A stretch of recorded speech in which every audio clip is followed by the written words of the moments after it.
प्यारे दोस्तों नमस्कार। आप सभी का स्वागत है आपके अपने YouTube चैनल रियल ज्ञान विथ RKG में।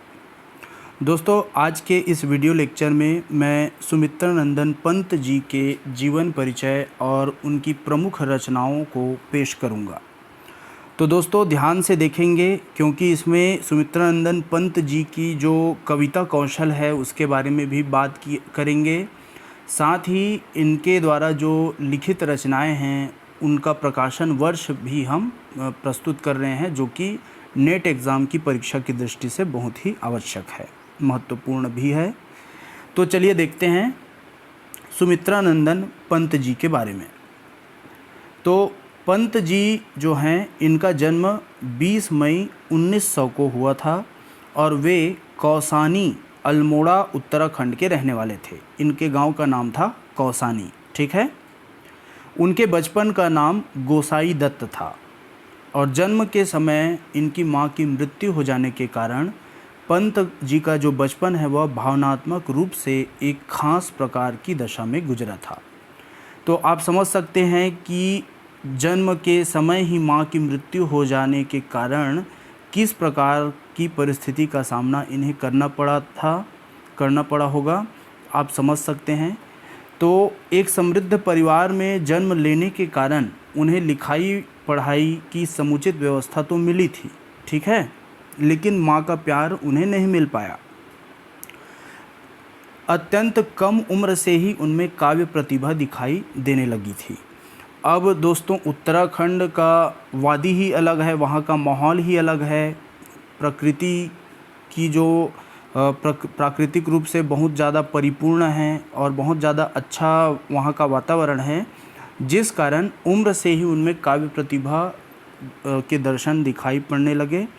और स्कूल के कार्यक्रम जो भी होते थे उनमें कविता के कई पुरस्कार उन्होंने बहुत ही कम उम्र में प्राप्त कर लिए थे। अल्मोड़ा और इलाहाबाद में उनकी पढ़ाई लिखाई हुई। 1924 में गांधी जी द्वारा चलाया गया असहयोग आंदोलन में ये प्रभावित हो गए। असहयोग आंदोलन से प्रभावित होकर उन्होंने कॉलेज की अपनी पढ़ाई छोड़ दी। इस तरह उनकी औपचारिक शिक्षा इंटरमीडिएट तक ही हो पाई। उसके बाद आगे उन्होंने स्वाध्याय किया, ठीक है।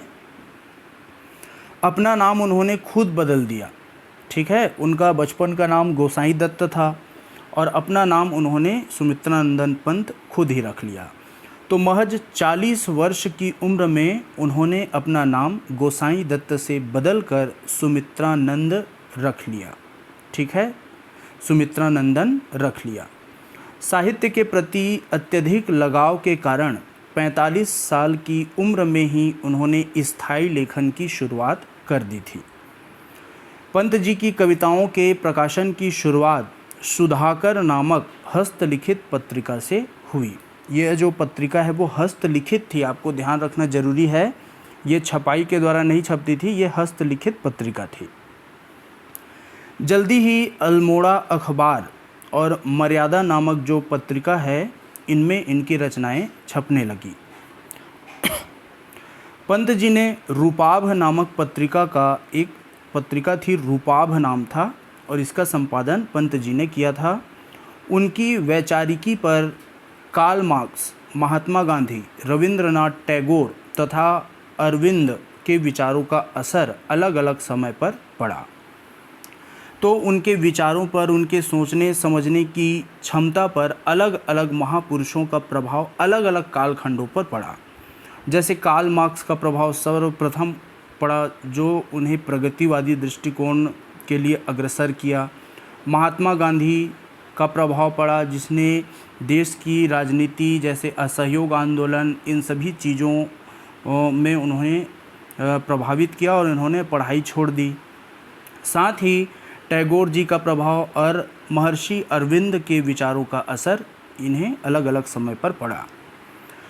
पंत जी को ढेर सारे पुरस्कार और सम्मान प्राप्त हुए और ये पुरस्कार है भारतीय ज्ञानपीठ पुरस्कार, जो कि हिंदी साहित्य के क्षेत्र में सबसे बड़ा पुरस्कार ऑस्कर जैसा माना जाता है। भारतीय ज्ञानपीठ पुरस्कार मिला, साहित्य अकादमी पुरस्कार मिला, सोवियत लैंड नेहरू पुरस्कार, पद्म भूषण, डालमिया पुरस्कार, देव पुरस्कार तथा द्विवेदी पदक। तो इन्हें बहुत सारे पुरस्कार प्राप्त हुए। अब देखते हैं इनकी जो रचनाएं हैं उनको दृष्टिपात कर लेते हैं। इनकी काव्य कृतियों पर अगर नज़र डालें तो वीणा नामक जो काव्य कृति है यह 1927 की है। ग्रंथि 1920 से 1929 तक की रचना है। दोस्तों इसमें 2 सन दिया है तो आपको घबराने का ज़रूरत नहीं है।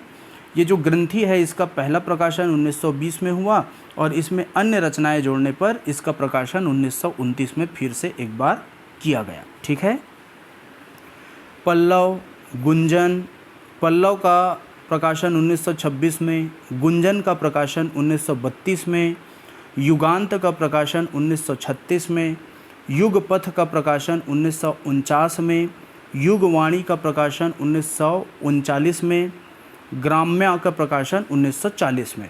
दोस्तों ग्राम्या एक महत्वपूर्ण काव्य कृति है, काव्य संग्रह है और इसी काव्य संग्रह से पंत जी ने प्रगतिवादी दृष्टिकोण से परिपूर्ण कविताओं को लिखना शुरू किया ग्राम्या में। ठीक है। स्वर्ण किरण 1947 की रचना है।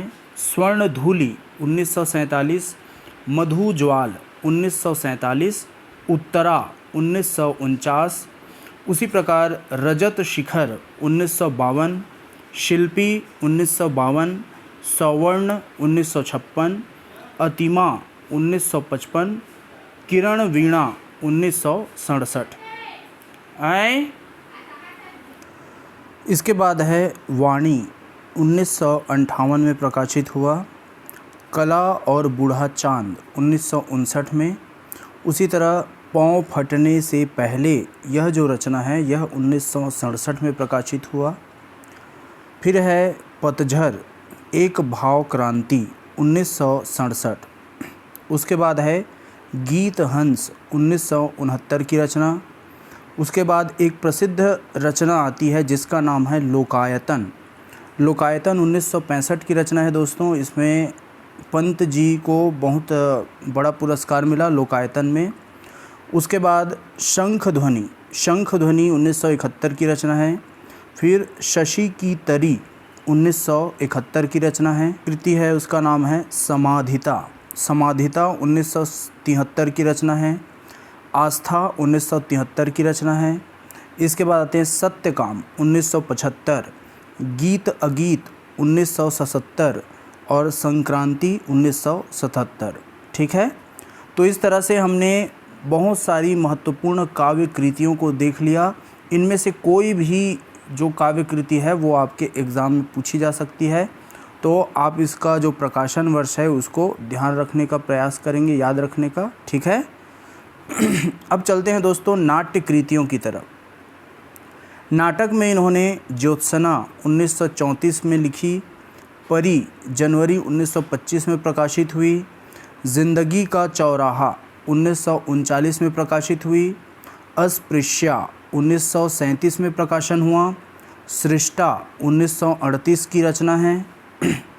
उसके बाद है करमपुर की रानी 1949 की रचना है। चौराहा जो नाटक है वह 1948 की रचना है। शकुंतला 1948, युग पुरुष 1948 और छाया 1948। कहानी संग्रह में इनका एक कहानी संग्रह है 5 कहानियाँ के नाम से है और यह 1936 में प्रकाशित हुआ। एकमात्र उपन्यास इन्होंने लिखा है जिसका नाम है हार। ठीक है। 1917 की रचना है। निबंधों में देख लेते हैं। छायावाद पुनर्मूल्यांकन, यह 1965 का निबंध है। यहाँ पे टाइपिंग मिस्टेक हो गया है, इसको 1900 कर लेंगे। ठीक है। उसके बाद है शिल्प और दर्शन 1964 की रचना है। कला और संस्कृति 1965 की रचना है।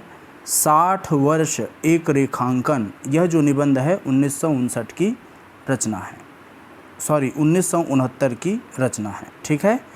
तो इस तरह से दोस्तों हमने पंत जी के प्रमुख काव्य कृतियों, उनके नाटक, निबंध, उपन्यास, कहानी संग्रह, इन सभी को देख लिया और उनके बारे में हमने जान लिया।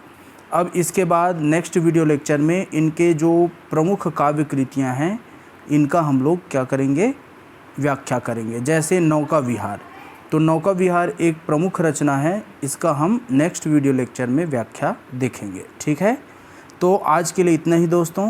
मेरे वीडियो को देखने के लिए धन्यवाद। अगर आपको वीडियो अच्छा लगे तो लाइक कीजिए, शेयर कीजिए, और मेरे चैनल में यदि आप नए हैं तो सब्सक्राइब करना ना भूलिए।